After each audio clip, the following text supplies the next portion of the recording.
Good morning everyone. मेरा नाम है कल्पना शुक्ला और शुरुआत करने जा रहे हैं हम आज के हमारे करंट अफेयर के सेशन की।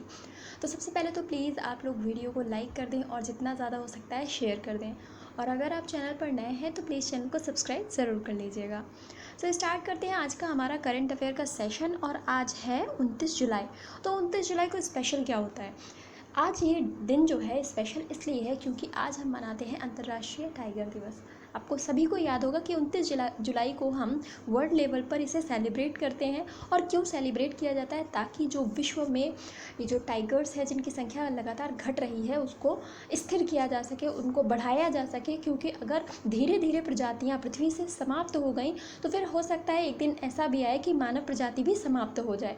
तो हम जिनके साथ रह रहे हैं, जिनके बीच रह रहे हैं, उनको संरक्षण देना भी ज़रूरी है। इसीलिए जो भी प्रजातियां हैं, पशु प्रजातियां हैं, उन्हें भी संरक्षण देना बहुत ही आवश्यक है। इसीलिए हम देख रहे हैं कि पक्षियों को भी बचाया जा रहा है, इसके साथ साथ में पशुओं को भी बचाया जा रहा है। हर किसी के लिए संरक्षण का एक अभियान चलाया जा रहा है जिसमें ये शामिल है टाइगर प्रोजेक्ट भी। तो आज का आपके लिए जो पहला प्रश्न है बहुत ही सरल प्रश्न है, आपको कहीं भी सर्च नहीं करना पड़ेगा। जो पहला प्रश्न है कि टाइगर प्रोजेक्ट की शुरुआत कब की गई थी? बहुत ही आसान सा प्रश्न है, आप आसानी से इसका उत्तर दे देंगे। तो स्टार्ट करते हैं आज का हमारा सेशन। जो पहला क्वेश्चन है वो है कर्नाटक के नए मुख्यमंत्री के रूप में किसने शपथ ली है?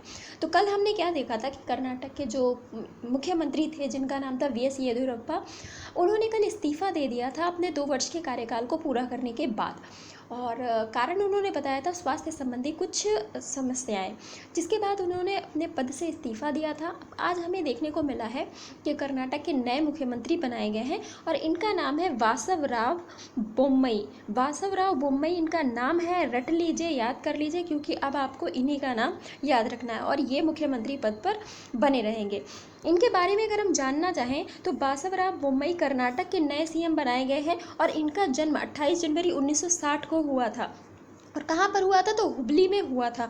पूर्व मुख्यमंत्री एस आर बोम्मई के ये पुत्र हैं, ये भी आपको याद रखना है, क्योंकि एस आर बोम्मई भी काफ़ी लंबे समय तक कर्नाटक के मुख्यमंत्री रहे थे और बहुत ही फेमस व्यक्ति थे कर्नाटक में।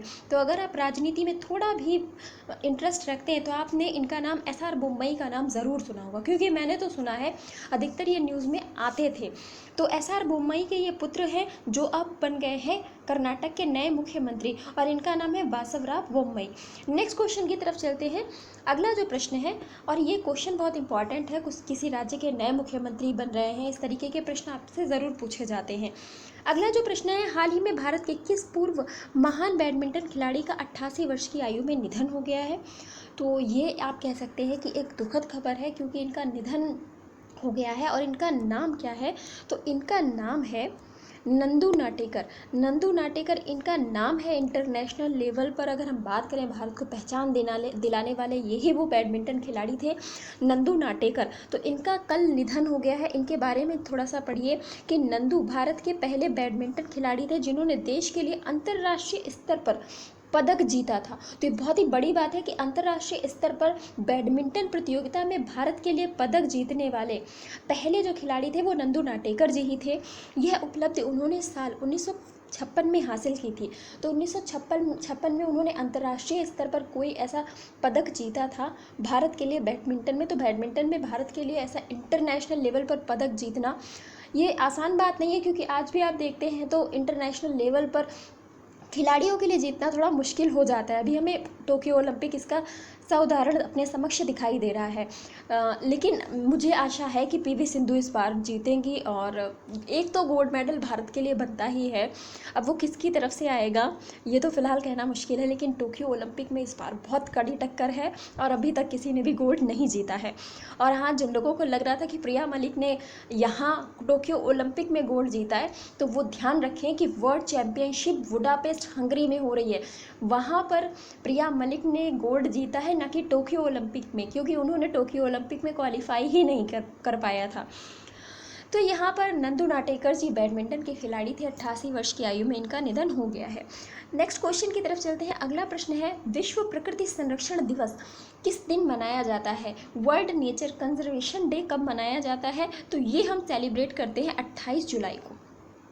28 जुलाई को हम मनाते हैं विश्व प्रकृति संरक्षण दिवस, वर्ल्ड नेचर कंजर्वेशन डे। बहुत ही इम्पॉर्टेंट है प्रकृति को बचाने के लिए। प्रकृति में जो भी आप देख रहे हैं समस्याएं, ग्लोबल वार्मिंग चल रही है, जलवायु परिवर्तन चल रहा है, इन सारी चीज़ों से बचने के लिए संरक्षण तो देना ज़रूरी है पृथ्वी को। तो इसलिए हम विश्व प्रकृति संरक्षण दिवस मनाते हैं 28 जुलाई को, ये हम सेलिब्रेट करते हैं।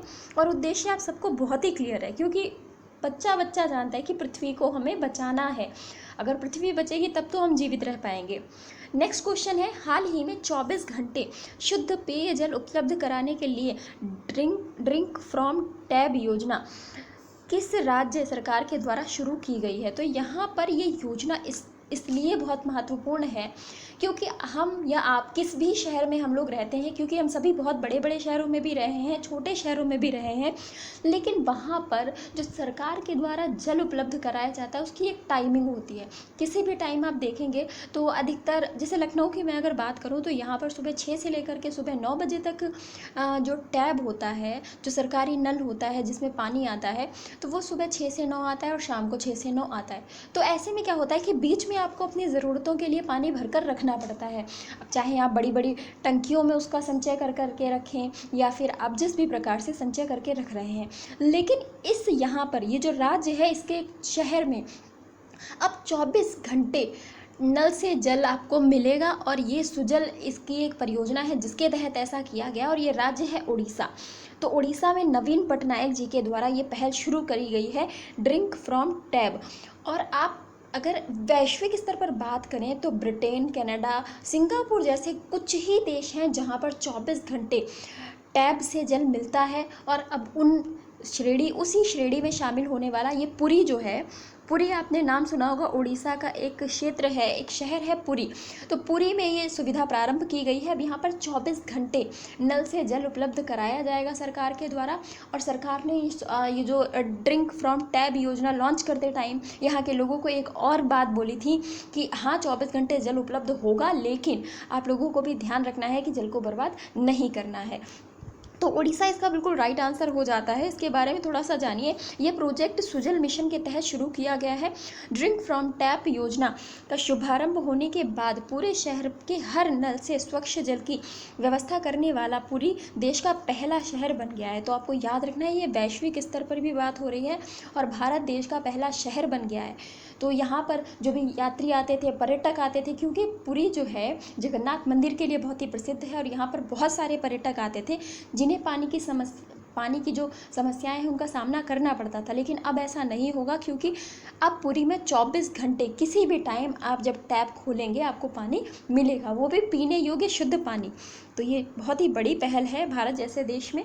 नेक्स्ट क्वेश्चन की तरफ चलते हैं। अगला जो प्रश्न है वो है केंद्रीय महिला एवं बाल विकास मंत्री, जिनका नाम है स्मृति ईरानी, इन्होंने हिंसा से प्रभावित महिलाओं के लिए 24 घंटे कौन सा हेल्पलाइन नंबर लॉन्च किया है? तो इनके द्वारा एक हेल्पलाइन नंबर लॉन्च किया गया है ताकि महिलाओं के खिलाफ जो हिंसा हो रही है उसको थोड़ा सा कम किया जा सके या फिर उसको बिल्कुल रोका जा सके।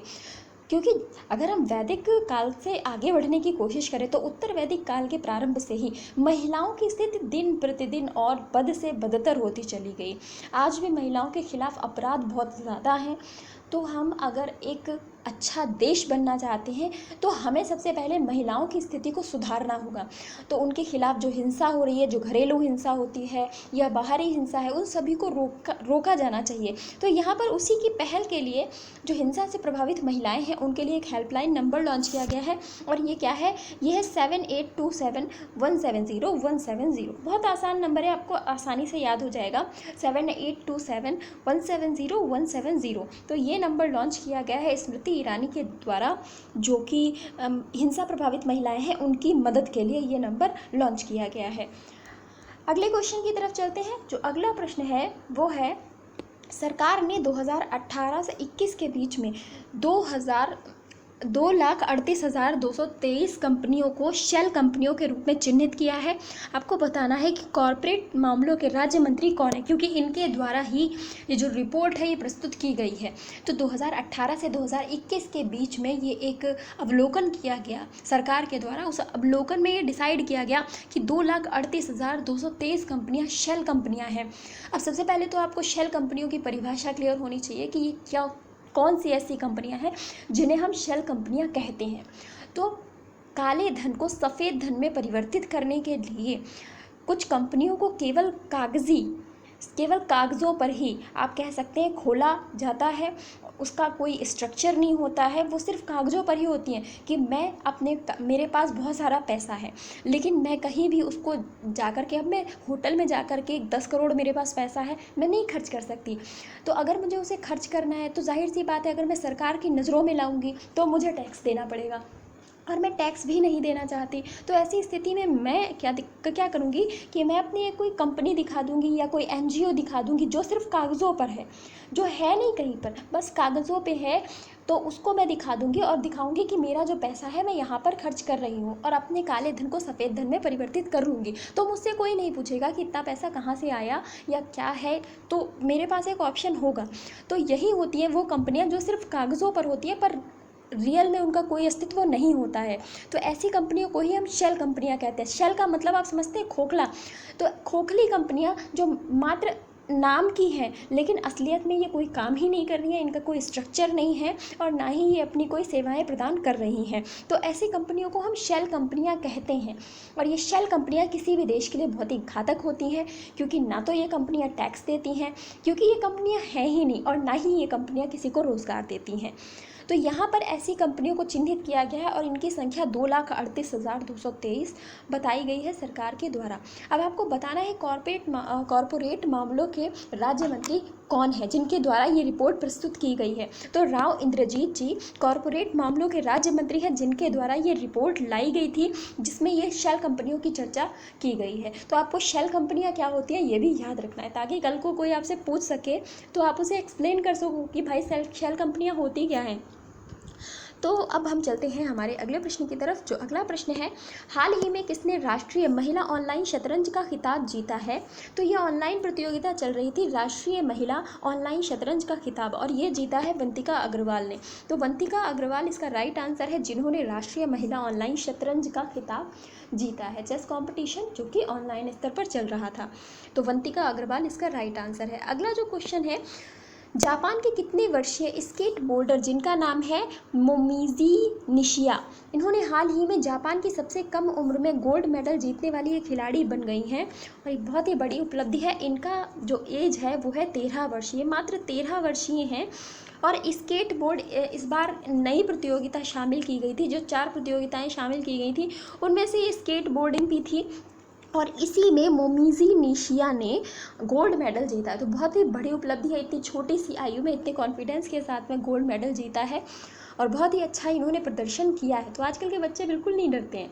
तो इनकी उम्र जो है महज 13 वर्ष है, इनकी उम्र आपको याद रखनी है, ये इस बार का प्रश्न बन सकता है। अगले क्वेश्चन पर चलते हैं। जो अगला क्वेश्चन है वो है, निम्न में से किस देश की कोर्ट ने भगौड़े कारोबारी विजय माल्या को दिवालिया घोषित कर दिया है। बहुत ही अच्छी न्यूज़ है भारत के स्तर पर, क्योंकि इनको दिवालिया घोषित करने के बाद भारत को बहुत फ़ायदा होने वाला है। तो विजय माल्या को ब्रिटेन में, जो ब्रिटेन की कोर्ट था, उसने इनको दिवालिया घोषित कर दिया है, जिसके बाद भारत को अब इनकी जितनी भी संपत्ति है उसको आसानी से, मतलब भारत अपने देश की संपत्ति को तो हड़प सकता है, लेकिन किसी दूसरे देश में इनकी जो संपत्ति है उसको लेना थोड़ा मुश्किल हो जाता है, क्योंकि वो स्ट्रक्चर जो है वो भारत में नहीं है, वो किसी और देश में है। तो अब भारत क्या है, ब्रिटेन में या अदर कंट्रीज़ में जो भी इनकी संपत्तियाँ हैं उसको आसानी से कब्जा कर सकेगा और अपना जो पैसा है उसको वापस ले सकेगा, क्योंकि भारत का NPA भी बहुत ही ज़्यादा बढ़ रहा है।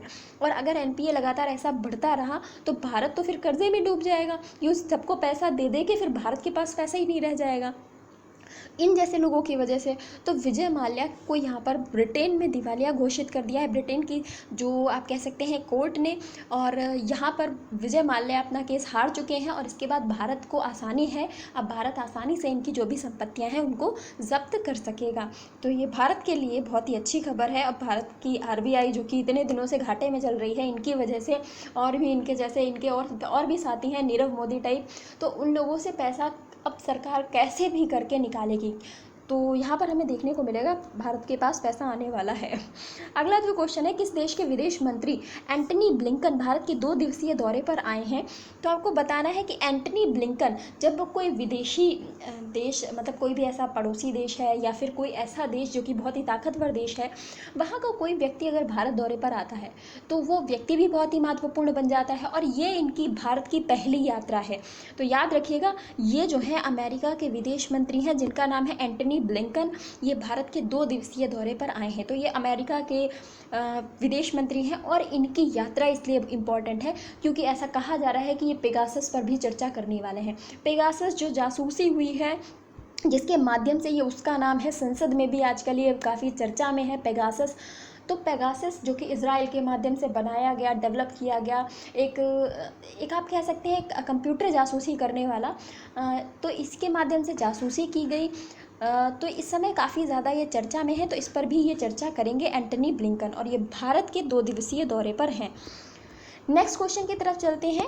अमेरिका के राष्ट्रपति जो बाइडेन ने किस देश में अमेरिकी युद्ध अभियानों को समाप्त करने की घोषणा कर दी है? तो इसके द्वारा ये कहा गया है कि अब हम कोई भी युद्ध नहीं करेंगे इस देश के साथ, अब हम शांति वार्ता स्थापित करेंगे और अलग तरह से अपने संबंधों को स्थापित करेंगे। तो ये जो देश है ये हो जाता है इराक।